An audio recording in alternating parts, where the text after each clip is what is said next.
Springs of Life Camp, it's been a while since we've seen you guys. Yeah, it sure has, to the tune of what, about 4 years since we've actually seen traditional summer camp here on property. And literally every day something has been going on and something new's changing. Absolutely, and we thought it would be a great opportunity to take you around and just show you a little snippet of it. Yeah, that's right. And so sit back, relax, and enjoy the narrative of all that the Lord has been accomplishing through you, the people of His church. As we continue our time here in the dining hall, this is an area that you're pretty familiar with. We have anywhere from 2,000 to 3,000 square feet that we're able to do various kinds of ministry here. Yeah, that's right. And over the last 4 years, while we've been down from traditional summer camp, the Lord has opened up some really interesting and fun doors to do different ministry opportunities in that time frame. We've seen groups as small as between 5 and 10 for small Bible studies. We've seen groups that we prepared for well over 150 for like one-day gatherings and things like that. It's just been an awesome opportunity. And just to recap what's been done in this room in particular is we were able to remove the 2 layers of drop ceiling that were above us, and we gained about a foot of headspace. Yeah, that's right. So we added drywall, we added insulation up there, removed the fluorescent tube bulbs, and went LEDs. That's going to help with the climate control. And speaking of climate control, we upgraded all the windows to double pane. We, like I said, added insulation and got all new HVAC systems. That's going to put us in a position to do ministry literally all year long and not just during the summer. Which we're very excited about. And our next step to opening up this building right here is the kitchen. And so we want to take you in there to get a little bit of a look at where we're at. So here we are in the Creekside kitchen, where we are so close to serving food again. Yeah, that's right. And it's not just food for during summer camp opportunities. It's for all of the things in between, and also the ways that we can help equip and help mobilize some of the disciples in some of the churches in our community here as well. Absolutely. So what we have here is something that we always needed but never had anything functioning, is this hood system. And what this will provide is an exhaust, so it'll pull some of the heat out. If you've ever come into the kitchen before when we're cooking, it gets pretty warm. So this will actually suck that heat out. We also have an HVAC unit that's been placed on the roof that's going to give us a fresh air intake. It will also provide heat in the winter. So again, a full year service opportunity, year-round service opportunity for us. Yeah, that's right. And those are parts of the bigger component as far as what's happening here. All the electrical work, all of the refrigeration that's going on, and the new walk-in cooler system, the plumbing and the fire suppression and all that stuff. We're about 80% to being complete for this whole project. And so far, and again, if you've been along, which you have, many of you have been along for the ride for the long haul, just over the last several years, we've seen around $170,000 come in for this project, and we still have a little ways to go. Some of the things that still have to be done is the walls have to be finished up. Some flooring coverings have to be done, and we have some the ceiling has to be put in and stuff like that. What? We're gonna raise the roof. We are gonna raise the roof. We've already done that. But additionally, in the way of financing and fundraising, we are still lacking about $30,000 to complete this project right here. Once this project is complete here in the Creekside kitchen, it will open up all of the building permits that are on the Life Lodge building itself. So the dining hall, the 7 hotel rooms that we have going out front, and the kitchen will all be up and running for service opportunities.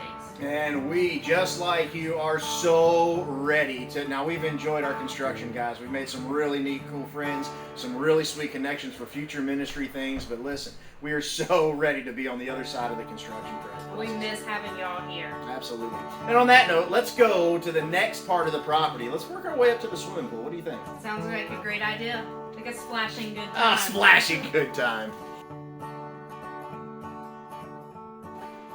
Here we are at the site of the future Springs of Life Camp's Creekside Cabana. Now, this swimming pool, we've got records of it being dug in the 1950s, and technology was a lot different then than it is today. Now, as a result, over the years of lots of years of kids and families playing in this thing in summertime, and at the same time, we've got a kudzu problem. The kudzu coming in and out of the swimming pools wreaked havoc on this thing. Of course, again, the unkempt status of this thing, we believe that a spring has actually popped up underneath of it to create hollow spots all throughout the thing, and it is a maintenance nightmare. Just saying. We've got a lot of feedback on that. Well, we are in Patrick Springs, Virginia. Yes. Our Springs of Life camp. On Spring Road. That's exactly right. And if you dig into our history, you'll find that we are the site of the original mineral springs right here for this community.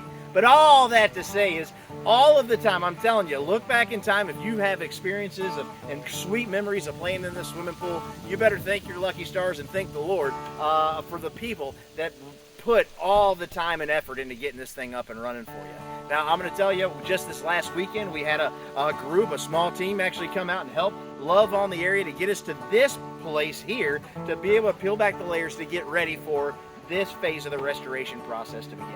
So a little bit about what needs to be done here is we do need to have the plumbing redone. We believe we've got most of the materials for that. We just need to have the know-how to put it together, as well as the pool house. We need a place to house all that plumbing, and then a little bit of concrete work down in the bottom of the pool itself. Fencing and all that kind of stuff. Yeah, a surface area around to make it safe for the kids and stuff like that. We also want to bring it up to code for basically families of all sorts of needs to be able to use this thing. So we're really excited about that. All that to say is the numbers are coming in around, on the quotes that we received on it, around the same numbers as it took to replace the kitchen or get the kitchen done up there. So again, we believe that with enough elbow grease and enough hands to be involved in this specific project, we can get it back up and running for next summer's worth of ministry. So just as Chris was saying, if you have a special affiliation with this pool and the area up here and feel led to jump in on this project, please let us know. I wouldn't jump in too hard just yet, just saying. On that note, let's get it filled first. Yeah, let's get us filled first, cleaned up. Anyways, all that to say is come with us. Let's go take a look and see what the Lord's been doing up in the student dormitory.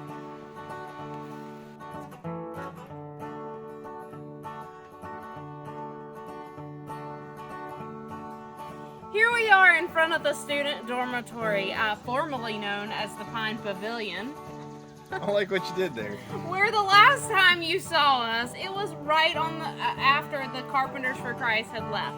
Yeah, that's right. And in that time frame, we've had lots of different churches, lots of groups, lots of individuals actually step up and really just pour so much time and funds and invested just so much into this dormitory as we've been focused on some other areas and things like that in the kitchen. So let's go upstairs and take a look.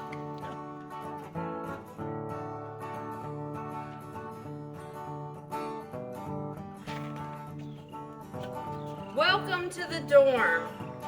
So the last you saw in the dorm, we had the carpenters had just left. They had put the sheetrock up, but that was about as far as they had gotten. So we had a church out of Elkin, North Carolina, actually raise the funds and pay for a local contractor out of their area to come up and to complete the sheetrock. So they came and they finished all the mudding and the sheetrock and everything. And then that same church actually happened to have someone in their congregation that was capable of doing the painting, and they had all the materials, so they came up and it took them maybe a half a day, and they went ahead and painted all of the upstairs of the dorm for us. So we're here in the boys' bathroom. This is the toilet side, where you see that Richard Shelton has been hard at work getting all the lights installed for us. We do have those toilets on property. We also have the sinks that are ready to be installed. We just need to have someone who is able to do all that plumbing work to get it installed for us. We also had a church out of Archdale, North Carolina, had someone in their congregation that is a brick mason, and so they actually donated the time to come up and install all of these shower stalls for us. So what's lacking here is we just need to have these walls epoxied so that they are waterproof.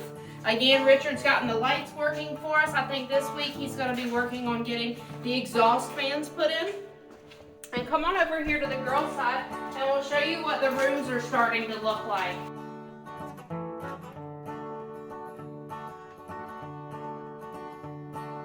So again, we have lights in here.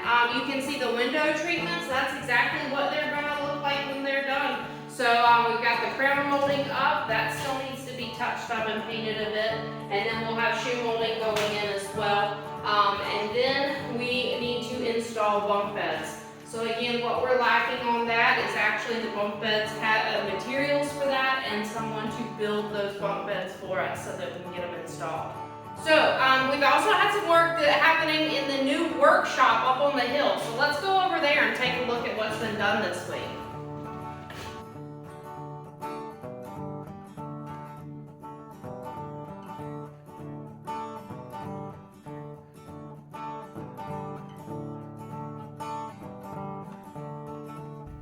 Welcome to a part of the property that most people very rarely pay any attention to. Now, this spot right here has had lots of different seasons over the last many years.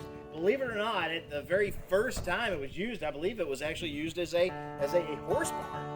It had a period of time where there was a shooting range inside of it. It actually had a climbing wall inside of it. It was a storage place, and we really saw this place as an opportunity to really store and kit everything out from underneath the kitchen, material-wise, and into a more secure place up on the top of the property. With that said, it needed a lot of work, and of course this is like many of the other places here that it's been out of sight, out of mind, but we've had a few people that have just really been intentional with this building.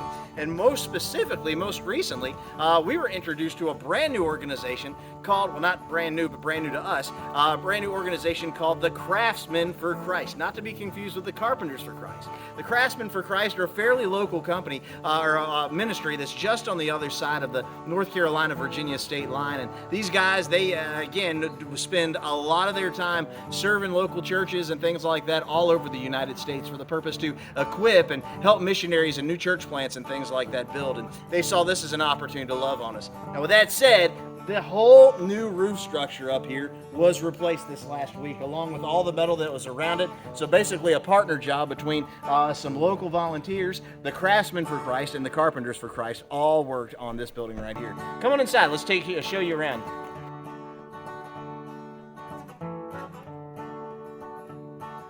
All right, now what we've got here is the entrance. You're going to see a barn door kind of thing, a rolling cage door. And inside, you see it's not much to look at, but it's a workshop, so there's really not much that you need to look at. You can look at the ceiling there and you can see some new wood structures, new support beams, and all that kind of stuff. And on the top side, it's all new shingles. They removed a lot of that stuff. They added some more shelving and things like that in here. But really, this is going to be a place to keep all of our stuff kind of secured, not out in the open and just out of sight, out of mind. And also a place for our maintenance staff to have a place to actually be and go. Some of the other things that need to happen, electrical needs to be rerun up here and brought up to code and all that kind of stuff. And there's a couple holes in the wall that need to be secured and stuff like that too. But all in all, I wanted to make sure that you knew that this place existed. And incidentally, when you come up and help us with some service days, chances are this is going to be where all of those materials and tools are going to be. Make sure you put them back where you got them from. And let's now go finish up our walking tour today down in the air conditioner. Welcome back to where it all began. This is our conference room. It's an office space. It's actually formerly the original kitchen here on property. Yeah, that's right. A lot has happened here over the years, and even more rapidly over the last couple of years as we've watched this room transition over into, well, one of the many goals that we've had in mind for this place is a meeting space for people in our community to come and just again be immersed in it, but to handle the Lord's business here. Absolutely, and it's not one group that comes in, one person, one organization or church. It's a collective of all of the churches, of the church that we serve here. Yeah, many parts of the body coming together for one thing. And another way to put it, we can actually find, and this right here, abide in Him, is straight out of the book of John in a passage where Jesus is talking about that He is the vine and that we're the branches, all connected to that one source of life. And it's because of Him and abiding in Him that we would bear much fruit. And again, you've heard the story as far as where Springs of Life Camp has been, the various highs and lows of this ministry, the relational fallout, and just the beautiful restoration story, both physically and at the same time relationally, that we have seen the Lord really not just bring people here to come back and serve together in fellowship with people of the church, but ultimately to bring people back into fellowship with Himself. By again, through the restoration story here in Springs of Life Camp, again, it's not to edify and glorify what's happening here on property, but to redirect our attention back up to Him, His timeline, and His thing that He's got going on. And all that to say is, in this story, you've heard it a couple times probably on this video, we've been down this is now our 4th year of being down from not being able to do traditional summer camp. But on the flip side, it's put us in a position to be able to do ministry in ways that we never ever would have had that opportunity. Absolutely. before. He's given us contact with people that never would have set foot on our property before, and we've been able to share his gospel in that. Even though it's not looked like we had hoped or intended, God is still working, and he is still doing something through his church. Yeah. Now with that said, thank you so much for your time invested in this video update, but your time invested serving here on property, maybe talking about us there in your churches or on social media and things like that. But in the meantime, stay tuned with what's happening on our social media pages and on our website and just all of the ridiculous things that the Lord is doing up here. And don't forget that we're still here on property. So even if you're not on social media or you don't have the ability to get on the internet at all times, you can always take a ride up here and come see us. That's right. Hey, thank you so much again, and we look forward to serving with you really, really soon.